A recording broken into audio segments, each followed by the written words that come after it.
ناظرین کرام، یہ بھی عقیدہ سمجھنا چاہیے کہ مردہ وہ کلام بھی کرتا ہے، مردہ کلام بھی کرتا ہے۔ مردہ کوئی بے حس نہیں ہو سکتا کہ وہ ہمیں جانتا نہیں، پہچانتا نہیں، وہ ہمیں پہچانتا ہے، جانتا ہے۔ اس کو اٹھانے والے وہ مردہ ان سے بھی کلام کر رہا ہوتا ہے، لیکن فرمایا حدیث میں کہ اس کا کلام انسان اور جنات، ان کے علاوہ بقیہ حیوانات تو سن لیتے ہیں اس کی پکار کو، آواز کو، لیکن انسان اور جنات یہ نہیں سنتے۔ یہاں تک کہ وہ اپنے اٹھانے والوں کو، جو میت کو لے کے جا رہے ہیں، ان سے کلام کرتا ہے، مجھے اٹھانے والے، نہلانے والے، دفنانے والے، کہ میں تو اپنا ٹائم پیریڈ پورا کر کے گیا، اب یہ تمہارے پاس وقت ہے، اور مجھے تو دنیا کے اندر دنیا کے معاملات نے مشغول رکھا، لیکن آخرت سے اس حوالے سے وہ بھولا رہا، لیکن لوگوں کو وہ تلقین مردہ کر رہا ہوتا ہے۔ تو مردہ وہ بولتا بھی ہے، مردہ پہچانتا بھی ہے، قبر پر آنے والوں کو جانتا بھی ہے۔ اسی لیے تو کہا گیا السلام علیکم یا اہل القبور، کہ قبر والوں کو سلام کرنا ہے۔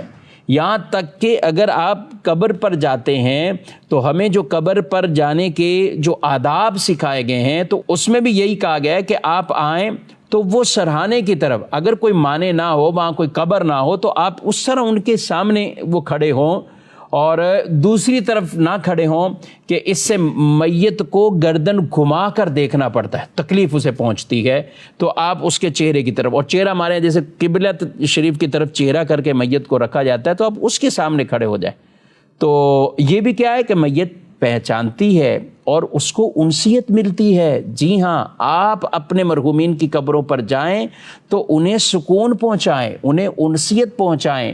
ایک شاخ کو اگر قبر پر رکھ دیا جائے یا قبر کے اوپر گاڑ دیا جائے، جو تر شاخ ہوتی ہے، ہمارے پیارے نبی صلی اللہ علیہ وآلہ وسلم نے اس کی برکت کو یہ بیان کیا ہے کہ قبر والے سے عذاب میں تخفیف ہو جائے گی، قبر والے سے عذاب میں تخفیف ہو جائے گی۔ تو جب تر شاخ کی تسبیح سے عذاب میں تخفیف ہوگی، جو در پتیاں ہم رکھتے ہیں، اسی طرح ان کی تسبیح سے بھی قبر کے عذاب میں اس سے تخفیف ہوگی۔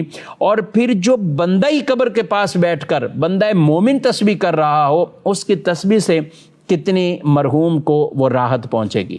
تو اپنے مرحومین کے پاس جائیں تو یہ نہ سمجھے کہ ہم ایسے ہی کوئی مٹی کے ڈھیر پر آ گئے اور ہم نے بس تھوڑی دیر آپ کے صفائی ستھرائی کی، کچھ پڑھا ہی نہیں، کچھ نہیں، اور ایسے ہی چلے گئے۔ نہ، آپ وہاں جائیں، تر شاخیں رکھیں، تر پتیاں رکھیں، ساتھ اپنے مرحومین کو کچھ قرآن سنائیں، درود پاک سنائیں، نعت نبی صلی اللہ علیہ وسلم یہ آپ پڑھ کر سنائیں، قصیدہ بردہ شریف سنائیں۔